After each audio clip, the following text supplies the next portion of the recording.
Hey, what's going on? Hope you're doing well. In this session, we want to talk about how our workout flow is designed throughout the course of a day. So with our training here at GHP, we have a certain style and flow that we like to use, and at various different coaches, trainers, gyms, all that jazz, they all have various styles. So this is our style of training to be able to get the results that we want our clients to have.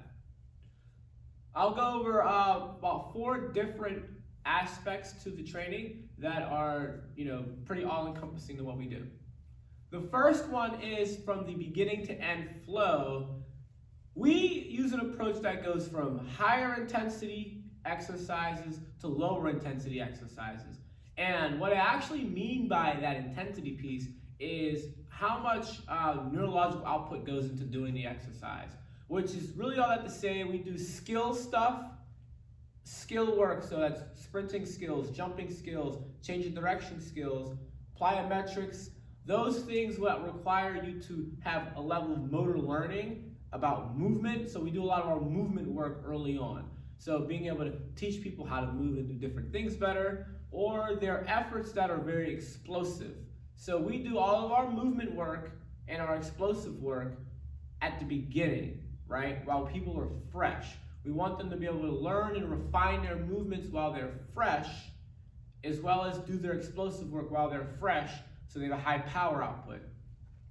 After that block, we get into our strength block, and generally that main strength exercise is our most intense exercise. So that's potentially like a squat, a deadlift, a lunge variation, a press, or something along those lines that requires the body to really be able to perform. And then from there we get into either secondary or auxiliary exercises that are either 2 joints or 1 joint, and then getting into really single joint auxiliary work, or getting into certain aspects of bracing work, things that don't require a high level of intensity, but they may require a high requirement of effort.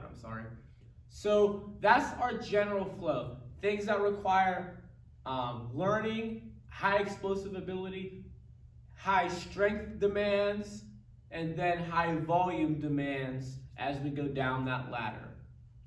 The second piece about the workout flow here at GHP is we generally do a lot of paired strength exercises. The reason we do that is our members are only here for an hour, and so we really want to be able to get as much work done in that hour as we can. So to be able to do that effectively, we superset, and we generally superset opposing or different aspects of the body. So for example, if the main exercise for somebody is bench press, we are either doing a pull, a core exercise, or a leg exercise to pair that with. And if the bench press is the main focus exercise, that next exercise is generally going to be lighter in load and intensity. And it's a way to be able to get some work done in a different body part or a different segment or a different movement while allowing the main one to rest. So often you'll see us go with like a trap bar deadlift and maybe an upper body press. Sometimes we'll do an upper body pull with that, but with those pulls, depends on how forearm strength of people. If we're doing really heavy trap bars, we might do a core exercise or an upper body press, something that doesn't require gripping, because we want to use the gripping for the deadlifts, right?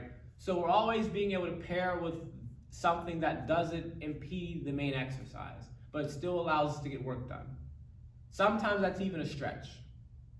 So being able to have paired exercises, you'll see that throughout Train Heroic, you'll see that on the board, and occasionally there are 3 exercise circuits, but we'll save those for some of our really truly beginner fitness people, and even then, we still pair stuff. Number 3 is that in every session, we have some level of anti-rotation or rotational exercise, if not both. One really big tenet with our training here at GHP is that we want to incorporate getting the body to move and rotate in 360 degrees. So we have exercises that go side to side, we have exercises that involve people rotating, and we have exercises that help train people to be able to resist the rotation. So that's a big piece of what we do. Every session includes something along those lines, right?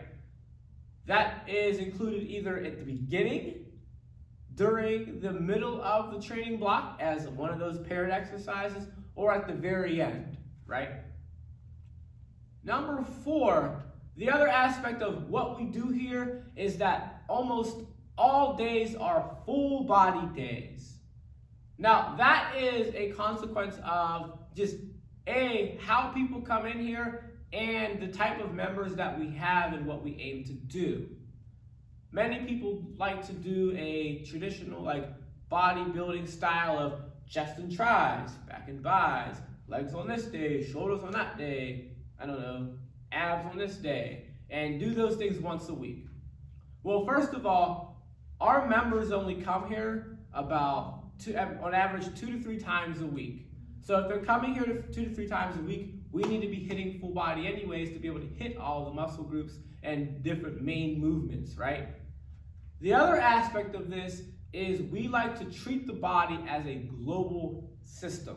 So everything flows, and so we want the body to actually be fully trained throughout the session and being able to do different movements that require large amounts of muscle.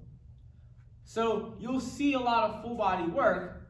Now, we do have focuses. Many programs, there are certain people who are on upper body focused programs and others who are on lower body focused programs. And so you will see that play out as well, in that potentially one member is their main exercise is like a trap bar deadlift. Maybe it's a split squat. Maybe they're doing heavy kettlebell goblet squats as their main exercise. And then in their next block, now there's RDLs or sled work. So there's a couple of lower body exercises in there, but you'll see their auxiliary exercises tend to be some sort of upper body work to be able to still stimulate that upper body. And the same works in reverse. So very, very rarely, if ever, will you ever come into GHP and see a program written or write a program yourself where it's literally straight upper body, unless there is a contraindication. If somebody is in a brace or somebody has an injury going on that we don't want to irritate, that's generally the only exception to that. And even then, we're not just doing chest and tris. If it's an upper body day, it's pulling and pressing, okay? Pulling and pressing, there we go. All right, so those are the 4 main things that we need to know about how workouts are created at GHP. Number 1, we have our high intensity skill work, and it works down to our high strength work, to auxiliary work, and things that can be generally really high in volume as you go down. Number 2 is that in our training, we incorporate a lot of rotational work as well as exercises that force us to be able to brace and hold positions. Number 3 with what we do here at GHP is that we have a lot of paired exercises. So most exercises are superset with 2 exercises at a time that you go back and forth with. And number 4 is that we do a lot of full body work. We very rarely ever just do a back day truly. We either have a mixture of upper and lower body, mixtures of pushes and pulls, and generally we do, going back to number 3, we do some level of core and trunk work every day. Look forward to seeing you. Let's keep learning, let's keep getting better. Peace out.